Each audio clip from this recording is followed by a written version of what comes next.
Haleluya. Mari kita tundukkan kepala kita arahkan hati dan pikiran kita kepada Tuhan. Terima kasih Tuhan Yesus untuk saat ini kami telah memuji memuliakan nama-Mu Tuhan. Sebentar kami akan duduk diam mendengarkan firman-Mu. Urapi saya, urapi setiap kami yang hadir, sehingga firman ini bisa kami mengerti dan membawa kami semakin mengenal Allah dan Tuhan Yesus. Lewat pengenalan akan Allah dan Tuhan Yesus, maka kita semakin berani mengandalkan hidup kita, menggantungkan hidup kita kepada Tuhan Yesus. Dan lewat kita mengandalkan Tuhan Yesus, Yesus ada di pihak kita. Siapa lawan kita? Kita akan keluar lebih dari pemenang. Berfirmanlah bagi kami, dalam nama Tuhan Yesus kami siap mendengarkan firman-Mu. Haleluya. Sama-sama kita berkata amin. Silakan duduk Bapak Ibu. Haleluya. Saya berharap juga pekerja bisa mendengar. Ya, ini banyak singkapan ya, luar biasa. Saudara akan dibekali. Ya, saya sapa dulu Bapak Ibu semua. Shalom Bapak Ibu. Shalom. Puji Tuhan. Saya senang berjumpa dengan Bapak Ibu. Ya, ini kali kedua saya khotbah di tempat ini. Kali pertama dulu masih di Kalideres ya. Kalideres atau apa tuh? Ibis, ya di Ibis. Sekarang ini tempat yang baru. Jadi pertama kali di Ibis, kedua kali di sini. Dan saudara perlu tahu, ini ada satu hal yang luar biasa. Ya, terima kasih. Hal yang luar biasa adalah lewat saya khotbah pertama kali di Ibis dulu di WC itu Bapak Ibu, WC Ibis, itulah kemudian menjadi cikal bakal lahirnya gereja saya, Monermon Church yang ada di Ratu Plaza. Amin Bapak Ibu. Kenapa Pak bisa demikian? Begini ceritanya. Sebelumnya kita sudah ada dikatakan beberapa pendeta, kita akan buka gereja, saya jadi gembala dan segala. Tapi kita belum punya keberanian untuk melangkah. Iya Bapak Ibu. Ternyata lewat saya khotbah di WC Ibis itu membuat istri saya dan saya kayaknya kita bisa nih buka gereja. Itulah Bapak Ibu. Dan waktu pertama kali buka gereja itu di Bekasi, saya ajak juga Pak Kemper dan Ibu Ria untuk melihat lokasinya. Ternyata di situ cuma 3 bulan. Lalu tanggal 7 Januari 2024 kami pindah ke Ratu Plaza sampai sekarang. Dan Ratu Plaza diberkati. Saya tanya dulu Bapak Ibu, siapa yang pernah ke Ratu Plaza? Ada yang pernah? Kapan terakhir Pak? Setahun yang lalu? 2 tahun yang lalu?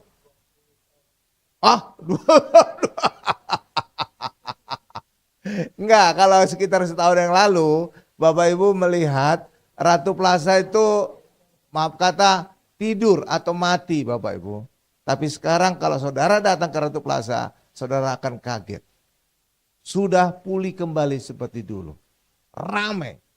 Kalau dulu setahun yang lalu atau mungkin berapa bulan yang lalu, saudara datang ke Ratu Plaza, nyari parkir itu gampang. Cari parkir mobil itu gampang. Karena apa? Nggak ada mobil. Tapi sekarang susah cari parkir. Kan? Saudara lihat itu perbedaannya. Luar biasa ya. Iya, karena apa? Kehadiran gereja. Kehadiran gereja menghasilkan kehadiran Yesus. Yesus adalah kebangkitan dan hidup. Itulah sebabnya segala hal yang mati ketika Yesus hadir, semua akan dibangkitkan dan hidup. Amin. Luar biasa. Bahkan pemiliknya sudah mengatakan demikian. Ini mujizat. Bukan hanya Ratu Plaza, kita juga diundang kemudian hadir di miliknya juga, Landmark. Ada yang tahu Landmark? Di Duku Atas ada 2 gedung kembar, office building. Nah itu dulu juga sepi. Tapi puji Tuhan setelah kita diundang hadir ibadah, Landmark mulai terisi, mulai ada yang nyewa. Amin. Bukan hanya itu, ternyata pemiliknya tuh dahsyat Bapak Ibu. Sadar akan kehadiran gereja itu mengundang berkat. Kemudian kita diundang ke kantornya Ratu Plaza, Ratu Sayang. Kita diundang sekali dan saudara tahu apa yang terjadi? Besoknya langsung 4 unit apartemen Ratu Plaza laku tersewa. Luar biasa ya, itulah dahsyatnya Yesus. Itulah sebabnya mari selalu undang Yesus di hidup kita. Maka apapun yang mati di hidup kita akan bangkit dan hidup. Amin. Berapa orang yang dibangkitkan Tuhan Yesus? Jangan katakan 3 ya. Ketika Yesus belum mati, benar 3 orang dibangkitkan. Tetapi saat Tuhan Yesus mati, kuburan-kuburan terbuka dan banyak orang kudus bangkit. Jadi dimanapun Yesus berada, kebangkitan akan terjadi. Amin Bapak Ibu. Bahkan di tempat kematian, orang mati juga bangkit. Karena itulah sebabnya selalu undang Yesus di hidup kita, maka apapun yang mati hidup kita akan bangkit dan hidup. Amin Bapak Ibu. Top. Nah hari ini saya khotbah dan karena kita menjelang Paskah, ya Paskah Bapak Ibu, maka saya juga khotbah tentang Paskah. Ya, ketika saya masih kecil, ini saya singkapkan ada sedikit, ada mungkin rahasia kali ya atau enggak ya. Ketika saya masih kecil, Paskah itu adalah Jumat Agung loh Bapak Ibu. Benar. Ketika saya masih kecil, Paskah adalah saat kita nyari-nyari telur. Telur diumpetin gitu, cari telur ada nomornya, telur itu ada hadiahnya. Tapi kemudian sekarang ini Paskah menjadi saat kebangkitan.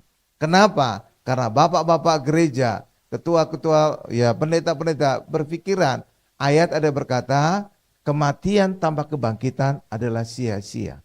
Itulah sebabnya Paskah kemudian digeser menjadi hari Minggu pada saat kebangkitan Yesus. Awalnya Paskah itu adalah saat kematian. Karena memang Alkitab juga berkata demikian. Tuhan Yesus adalah domba Paskah kita yang telah disembelih. Kapan Tuhan Yesus disembelih? Jumat Agung. Ya benar Bapak Ibu ya? Iya. Korintus berkata demikian. Tuhan Yesus adalah anak domba Paskah kita yang telah disembelih. Amin. Jadi Paskah itu sebenarnya berkaitan dengan kematian. Tapi kemudian karena kematian tanpa kebangkitan sia-sia, maka Paskah kemudian digeser pada saat kebangkitan dan itulah hari Minggu. Saudara lihat itu, kalau saudara pernah bertanya-tanya dalam hati, mungkin saudara seumuran saya pernah mengalami dulu Paskah itu adalah Jumat Agung. Ya, sekarang kita masuk kepada firman Tuhan ya. Judul khotbah kita sudah ditampilkan di layar depan, Salib Tuhan Yesus. Apa judulnya Bapak Ibu? Salib Tuhan Yesus. Makanya saya bawa alat peraga salib. Oke. Saudara pernah bertanya enggak, kenapa Yesus matinya disalib? Pernah enggak? Kalau saya pernah. Kenapa? Karena saya tahu kematian, hukuman mati yang wajar, yang biasa dilakukan oleh orang Israel adalah dilempari batu, dirajam batu. Tapi kenapa Yesus matinya disalib? Pertanyaan gitu Bapak Ibu. Iya kan? Apa buktinya kematian orang Israel? Dan tetangga sebelah juga ngikuti, ada ritual lempar batu kan? Iya, itu artinya melempari dosa. Melempari setan, ya Bapak Ibu. Kenapa? Ya itu kematian yang wajar di Israel, iya Bapak Ibu. Buktinya apa Pak? Buktinya Stefanus, matinya apa? Dirajam batu. Yang kedua, hampir dirajam batu adalah seorang wanita tertangkap basah berzina ya.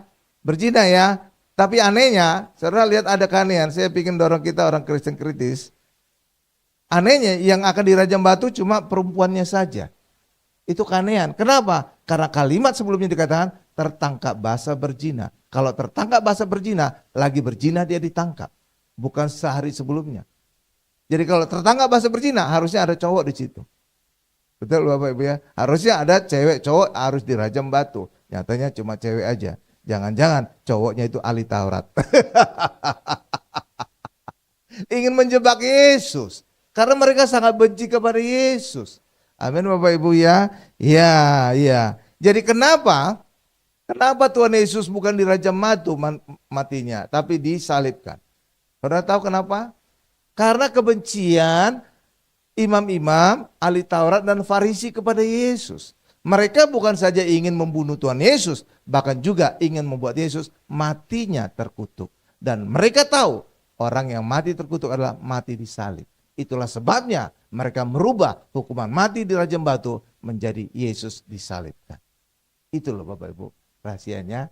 Oke, makanya Yesus matinya tersalib, bukan dirajam batu. Kalau dirajam batu Yesus tidak mati terkutuk.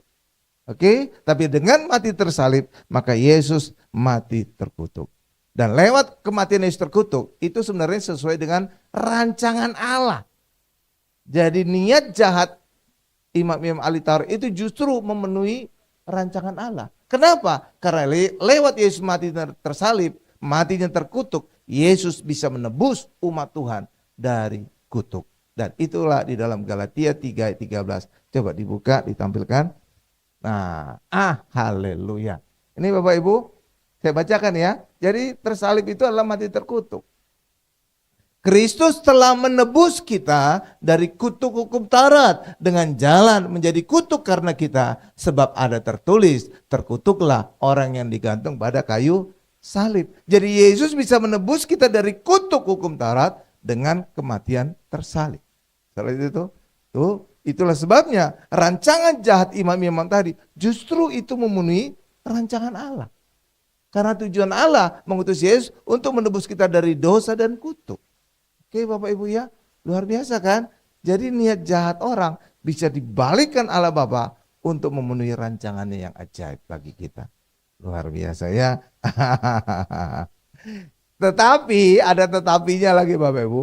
Jadi salib itu adalah hukuman yang dijatuhkan oleh imam-imam, ahli Taurat dan Farisi. Tapi lewat hukuman di salib tadi, maka salib itu menjadi batu sandungan bagi orang Yahudi. Alkitab ada berkata demikian, salib adalah batu sandungan bagi orang Yahudi dan kebodohan bagi orang non-Yahudi. Kenapa menjadi batu sandungan? Saudara pernah bertanya enggak? Kenapa salib menjadi batu sandungan bagi orang Yahudi? Karena bagi orang Yahudi tidak mungkin Mesias itu matinya, tidak mungkin Yesus itu Mesias. Kenapa? Karena Yesus matinya terkutuk. Bagaimana mungkin Mesias utusan Allah matinya dikutuk oleh Allah? Nggak mungkin, nggak masuk akal. Benar nggak Bapak Ibu? Iya, makanya mereka sampai sekarang sedikit orang Yahudi yang percaya Yesus. Karena apa? Mesias kok matinya terkutuk oleh Allah. Mesias utusan Allah harusnya nggak boleh mati terkutuk. Amin Bapak Ibu. Jadi tindakan ahli Taurat Farisi dulu justru itu menjadi batu sandungan bagi orang Yahudi sampai sekarang. Kasihan ya, ya kan Bapak Ibu ya. Jadi di Israel sana nggak mayoritas Kristen ya. Jadi tetangga kita berpikiran orang Israel itu identik dengan Kristen, salah itu ya Bapak Ibu ya. Mayoritas sana Yudaisme, Kristen itu minoritas. Amin Bapak Ibu ya. Bahkan agama tangga sebelah juga ada dianut oleh orang Yahudi. Oke, ya, oke, ya. Jadi gitu Bapak Ibu. Jadi salib itu justru menjadi batu sandungan. Amin.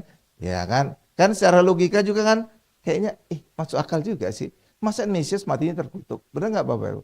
Mesias kan utusan Allah, tapi kok malah matinya dikutuk oleh Allah? Aneh gitu kan? Jadi saudara bisa pahami logikanya orang Yahudi.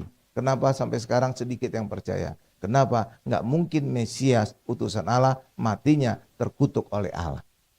Masuk akal ya? Tapi justru itulah luar biasa ya. Allah itu pintar membuat sembunyi gitu ya Bapak Ibu ya. Rancangan itu hanya orang benar-benar yang beriman, yang percaya, yang bisa paham. Kalau orang hanya mengandalkan logikanya, mereka nggak akan bisa ketemu Yesus. Contoh lagi, saat Natal. Saudara pernah bertanya enggak? Kenapa orang Majus pertama kali datangnya ke Yerusalem? Karena secara logika, raja lahirnya di pusat kerajaan, di Yerusalem. Makanya orang Majus pergi pertama kali ke Yerusalem, pusat kerajaan. Raja lahirnya di istana kan, nggak mungkin di kandang domba. Logika manusia kan nggak masuk kan Bapak Ibu ya. Tapi justru lihat, Tuhan itu bisa membuat semuanya rahasia terselubung. Raja di atas segala raja lahirnya di kandang domba. Ya kan, luar biasa kan. Nah itu Allah kita itu hebat menyembunyikan misteri gitu. Ya kita lanjut lagi, luar biasa ya. Jadi tadi kita lihat juga hukum Taurat itu mendatangkan kutuk. Ya, awalnya tidak, tapi karena kegagalan manusia melakukan hukum Taurat, maka Allah kemudian mengutuk manusia. Karena ada ayat berkata, jika kita bisa melakukan mendengar hukum Taurat, maka kita akan diangkat naik di atas kepala, Tuhan akan memberkati kita. Sebaliknya, jika kita gagal melakukan hukum Taurat, maka kutuk akan mengejar kita. Di dalam Ulangan 28. Bahkan di dalam Ulangan 27 ayat 26 juga demikian. Iya Bapak Ibu. Dan ternyata manusia itu gagal melakukan hukum Taurat. Kenapa? Hukum Taurat itu standar kebenaran, kekudusan, dan kebaikan Allah. Dan manusia ada di bawah standar. Itulah sebabnya manusia selalu gagal maka dampaknya selalu hidup dalam kutuk. Tapi lewat kehadiran Yesus, Yesus mati dari kayu salib pada inti dari hukum Taurat. Jadi salib itu inti dari hukum Taurat ya. Kalau hukum Taurat itu dirangkum, ada pertanyaan ahli Taurat juga. Apa yang terutama dalam hukum Taurat? Apa jawaban Tuhan Yesus? Kasih Tuhan Allahmu dengan segenap hati, segenap jiwa, dengan segenap akal, budi. Yang kedua, kasih sama manusia seperti dirimu sendiri. Jadi 10 hukum Taurat dirangkum, muncul 2 hukum kasih. Kalau 2 hukum kasih ini dirangkum lagi, muncul apa? Satu kata. Ada yang bisa nebak satu kata tadi? Salib. Kok bisa, Pak? Saudara perhatikan salib saya ini. Salib ada 2 tiang, tiang vertikal dan horizontal. Tiang vertikal inilah kasih kepada Allah dengan segenap hati, segenap jiwa, dan segenap akal budi. Tiang yang horizontal adalah kasih kepada sesama manusia. Jadi salib inilah sebenarnya inti dari hukum Taurat. Dan lewat kematian Yesus di atas kayu salib, Yesus menggenapi hukum Taurat. Paham Bapak Ibu? Tuh, luar biasa ya. Ya, lanjut. Ya, kita singkapkan banyak rahasia. Itulah sebabnya lewat kematian Yesus di atas kayu salib, Yesus menggenapi hukum Taurat sehingga orang Kristen benar bukan dengan melakukan hukum Taurat, tapi benar dengan percaya kepada Yesus yang telah menggenapi hukum Taurat. Roma 10 ayat 4. Coba kita buka. Luar biasa. Roma 10 ayat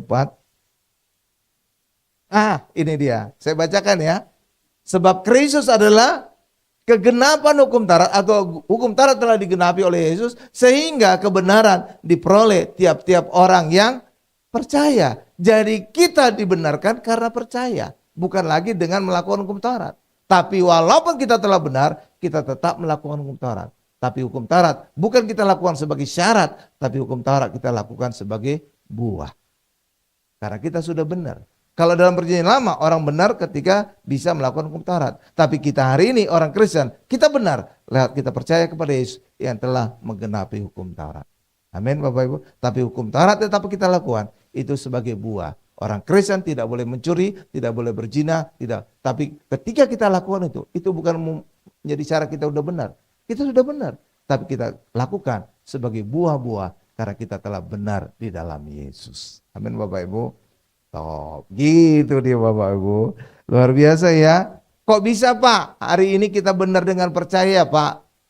Ya, kita tidak lagi benar dengan perbuatan kita. Kalau tetangga sebelah berdasarkan perbuatan. Itulah sebabnya kalau mereka mati, dikatakan di kuburannya diterima di sisi Allah sesuai dengan amal perbuatannya. Orang Kristen gak ada pendeta ngomong demikian. Bisa dipecat itu besok ya. Benar kan? Iya, gak ada pendeta diterima di sisi Tuhan Yesus sesuai dengan amal perbuatan. Gak ada kan orang Kristen kan di kuburan kan? Gak ada. Karena apa? Kita sudah benar dengan percaya Yesus. Tapi lewat kita sudah benar, maka hendaklah kita melakukan hukum Taurat. Bukan sebagai syarat, sebagai buah. Jangan mencuri, jangan berzina, jangan melakukan larangan di hukum Taurat. Amin Bapak Ibu. Amin. Haleluya.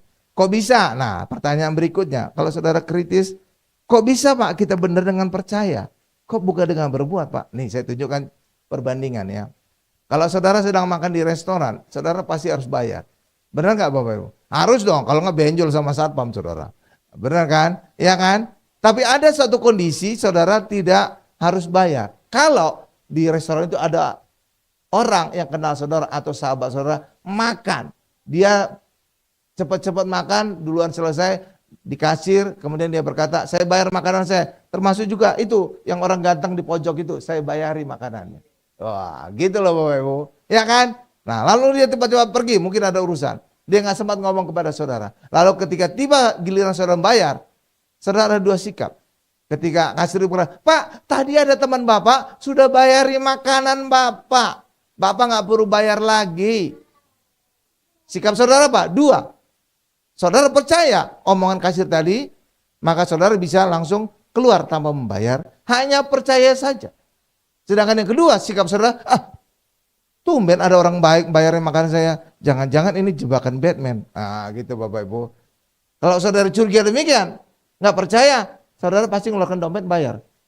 Hal yang sama juga dengan kehidupan kerohanian. Hari ini kita percaya Yesus telah membayar dosa kita dengan mati dari kayu salib dan lunas dibayar. Bagian kita hari ini percaya. Maka saudara tidak lagi perlu membayar untuk menjadi benar di hadapan Allah. Tapi bagi orang di luar sana yang nggak percaya Yesus, mereka harus bayar dengan perbuatannya. Kalau itu, nah itu yang terjadi. Jadi kita hari ini benar dengan percaya bahwa Yesus telah membayar semua dosa kita. Jadi benar dengan percaya. Bukan dengan berbuat lagi, bukan. Amin Bapak Ibu ya. Tuh, pinter ya orang Kristen ya, tahu yang enak. Kan Tuhan itu udah bayar lunas kan? Kan udah lunas. Ayat ada berkata, sudah dibayar lunas. Lah kalau dibayar lunas, ngapain dibayar kembali? Ya enggak Bapak Ibu? Lah iya dong. Ah, itu dia. Nah, sekarang kita masuk kepada salib ini. Di atas salib ini ada tulisan 4 huruf. Ada yang bisa tahu? Ada yang ingat? Indri, artinya apa? Artinya apa Indri tadi? Yesus orang Nazaret, Raja orang Yahudi. Ya, itu singkatan ya Bapak Ibu ya. Itu bahasa Latin.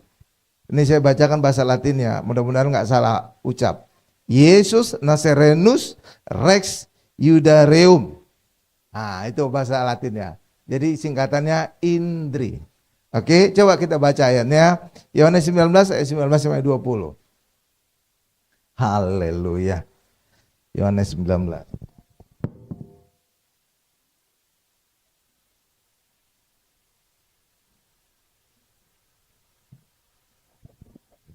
Haleluya.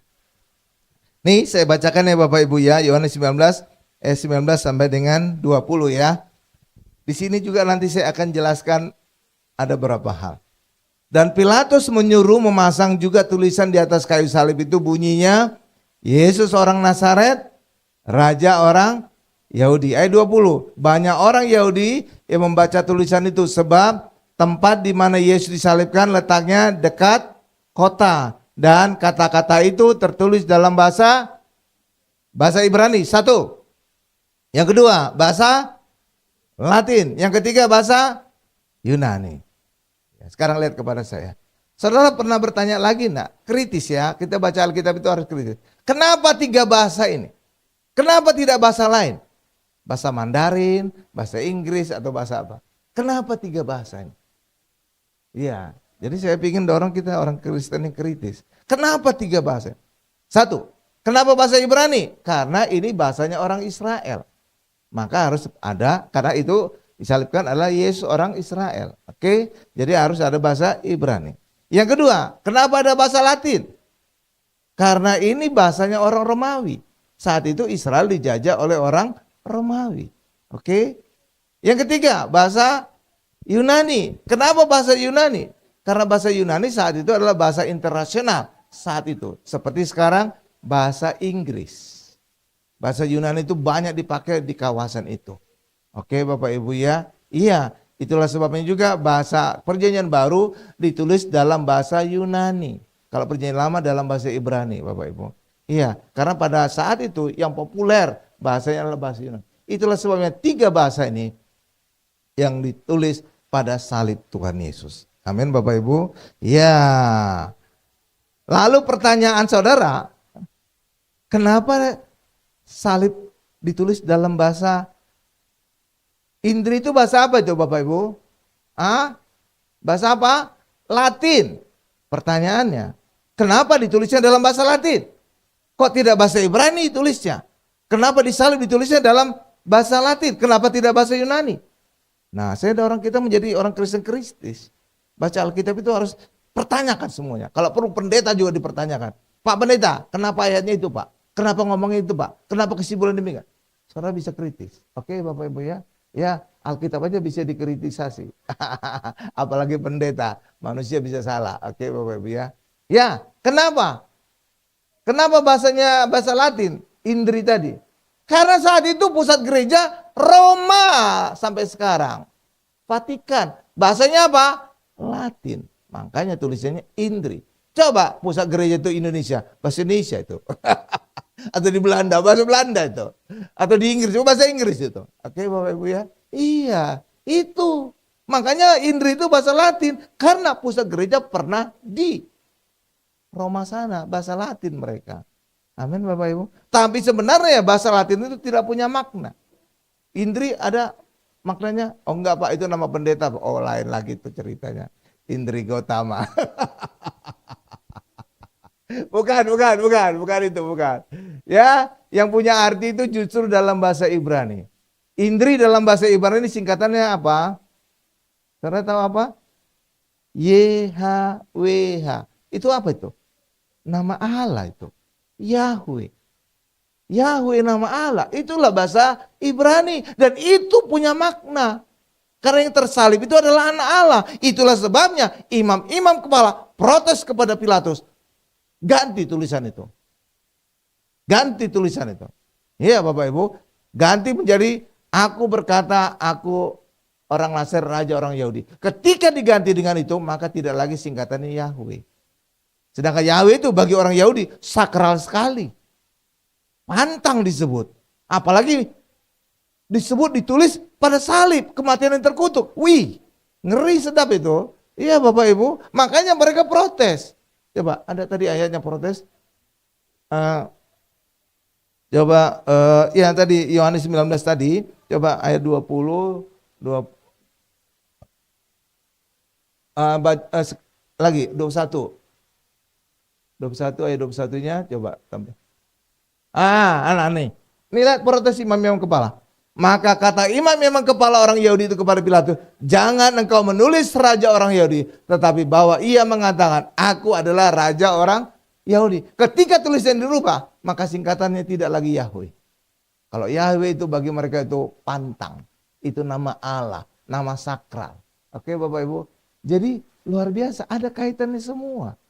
Oke Bapak Ibu. Oh, luar biasa sekali. Oke Bapak Ibu ya, luar biasa ya. Tapi puji Tuhan, Pilatus itu keras kepala. Apa yang kutulis tetap tertulis. Oi, mantap. Ya, amin Bapak Ibu. Oke. Banyak singkapan ya, luar biasa ya. Sekarang kita masuk kepada Golgota. Ini juga ada singkapan. Ya, mudah-mudahan waktunya cukup ya. Golgota, coba dibuka Yohanes 19 ayat 17. Kalau saudara dengar kata Golgota, arti Golgota apa?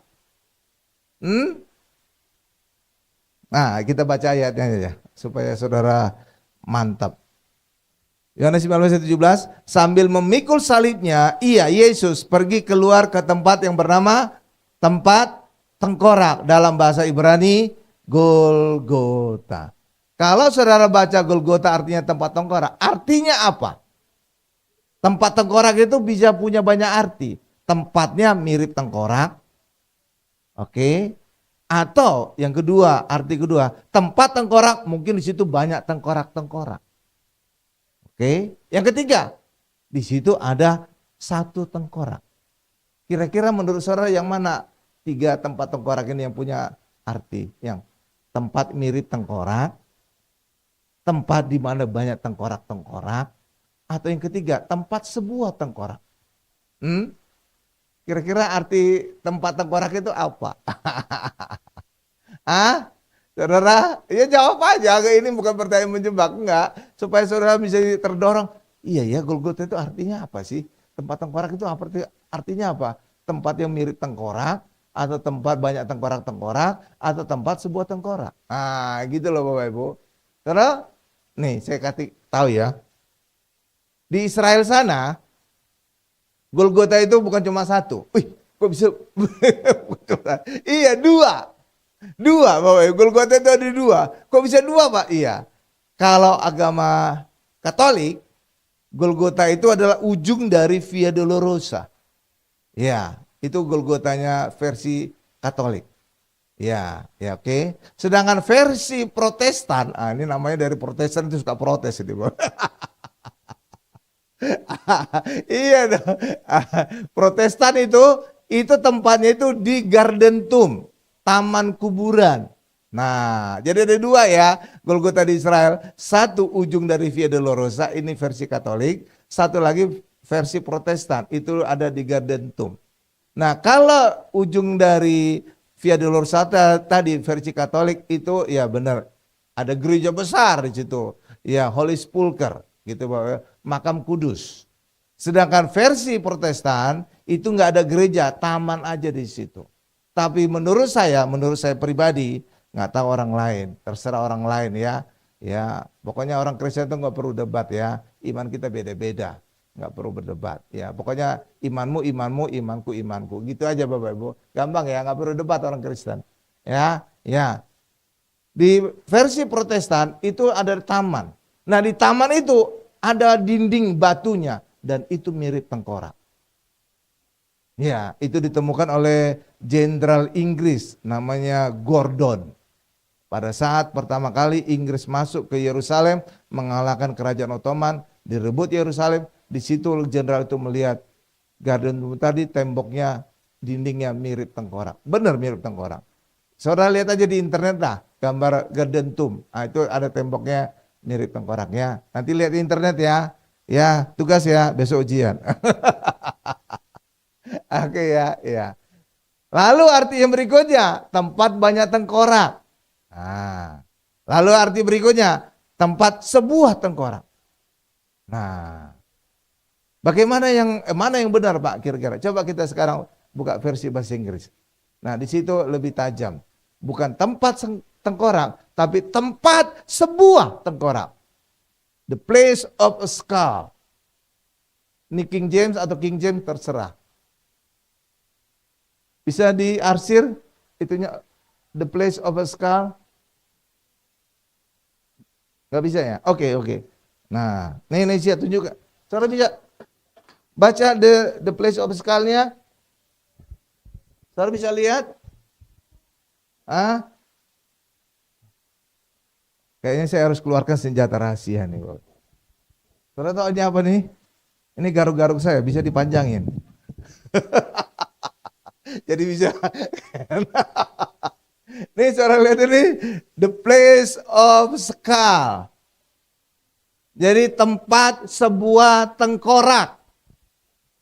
Benar ya? Kalau tempat banyak tengkorak, many skull, saudara susah bertanya, itu tengkorak siapa? Tapi ketika itu dikatakan a skull, sebuah tengkorak, saudara bisa bertanya, bisa ngejar lagi, tengkorak siapa ini? Tengkorak siapa ini? Saudara tahu tengkorak siapa? Bisa nebak? Ah, bisa nebak enggak tengkorak siapa? Kalau satu bisa ditebak gitu. Saudara tahu kan skull kan? Kalau many skull susah kan? Tapi kalau a skull, oh siapa ya? Ah gitu loh Bapak Ibu. Ya, saudara tahu tengkorak siapa? Goliat. Ih, kok bisa tengkorak Goliat dicara nyasar? Iya, tengkorak Goliat yang dipenggal oleh Daud, kemudian dikubur di sebuah bukit. Dan awalnya bukit itu adalah Bukit Gal Goliat. Tapi dengan berjalannya waktu, bukit itu berubah nama menjadi Golgota. Inilah dia. Lihat itu. Kenapa Pak Daud menguburkannya di sana? Apa urusannya Daud bawa-bawa kepala Goliat? Nah, saudara kejar lagi. Semua Alkitab itu ada alasan-alasannya. Allah itu Allah yang ajaib. Membuat semua ada alasannya. Bukan hanya sekedar memenuhi Alkitab. Enggak. Semua ada reasonnya. Semua ada alasan. Saudara tahu kenapa kepala Goliat dipenggal oleh Daud dan dikubur situ? Karena sebelumnya kepala Goliat itu akan ditunjukkan kepada Raja Saul. Kenapa ditunjukkan kepada Raja Saul? Saudara tahu kenapa? Nah, itu bisa jadi kita baca Alkitab itu kritis. Kenapa Daud melakukan ini? Kenapa dikubur? Kenapa? Saudara bisa bertanya, Bapak. Kenapa kepala Goliat dipenggal? Ditunjukkan kepada Raja Saul. Karena Raja Saul memberikan hadiah kepada orang yang bisa membunuh Goliat. Ya. Dan Daud berhasil membunuhnya. Dan Daud ingin mendapatkan 3 hadiah tadi. Ada yang bisa menebak 3 hadiah yang dijanjikan oleh Raja Saul? 1, akan diberikan harta yang banyak. 2, akan dijadikan mempelai menantunya Raja Saul. Yang ketiga, keluarganya akan dibebaskan dari pajak. 3. Dan saudara tahu 3 ini nggak sembarangan. 3 inilah kemudian akan didapatkan oleh Tuhan Yesus lewat kemenangannya di atas kayu salib. Luar biasa ya. Kita coba buka ayatnya dulu ya. Ayat perjanjian lamanya 1 Samuel 17 ayat 25. Luar biasa. Hari ini saudara disingkapkan banyak.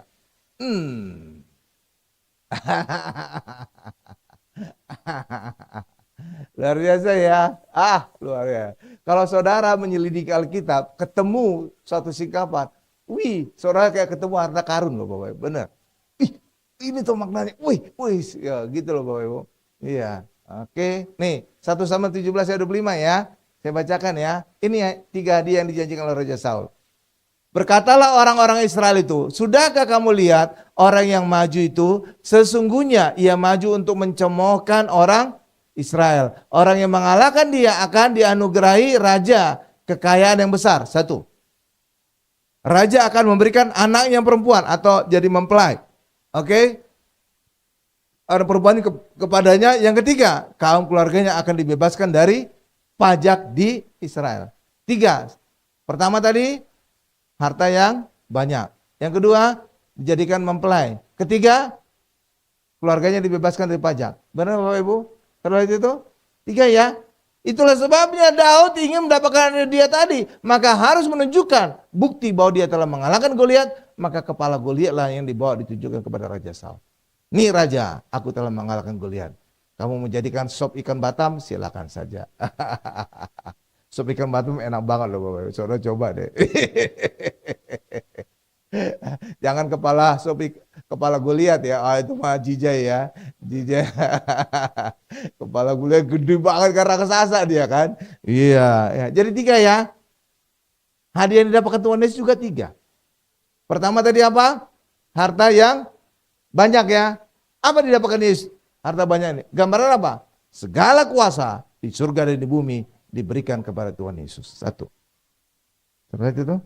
Yang kedua, jadi mempelainya Raja Saul. Apa didapatkan Yesus? Mendapatkan seluruh orang Kristen sebagai mempelai Kristus. Seperti itu. Oh, luar biasa. Yang ketiga, dibebaskan dari pajak. Itulah lewat kita di dalam Yesus. Kita dibebaskan dari kewajiban menjadi benar dengan melakukan hukum Taurat. Tapi sekarang kita benar dengan percaya kepada Yesus yang telah menggenapi hukum Taurat. 3 hadiah tadi. Hari ini kita dapatkan juga orang Kristen. Lihat itu Bapak Ibu. Oke, luar biasa kan? Luar biasa kan? Haleluya Bapak Ibu. Haleluya, karena itulah bagi kita hari ini kita memasuki Paskah Bapak Ibu, menjelang Paskah. Mari kita lihat makna salib Yesus. Ternyata maknanya besar sekali. Amin Bapak Ibu, lewat kematian Yesus di atas kayu salib, kematian terkutuk, Yesus membebaskan kita dari kutuk hukum Taurat. Harusnya semua manusia hidup terkutuk, tapi lewat kematian Yesus kita dibebaskan dari kutuk. Gambaran kira-kira juga ditegaskan lagi dalam kitab Wahyu. Saudara pernah baca kitab Wahyu? Saya harap saudara jangan baca yang pertama ya. Itu harus yang terakhir setelah semua kitab di Alkitab saudara baca. Kenapa? Kitab Wahyu itu rangkuman dari seluruh Alkitab. Jangan yang pertama, saudara bingung nanti. Saudara juga bisa salah tafsir ya. Nah di dalam kitab Wahyu dikisahkan ada kitab yang punya 7 meterai. Benar nggak Bapak Ibu? Ada 7 meterai. 7 meterai itu semula nggak ada yang bisa buka. Tapi kemudian tua-tua Israel, tua-tua di surga itu berkata, anak domba, iya Bapak Ibu, singa dari suku Yehuda berhak membuka 7 meterai tadi. 7 meterai itulah meterai kutuk. Gulungan kitab itu ada meterainya sebelumnya. Itu artinya apa? Itu kitab kehidupan manusia.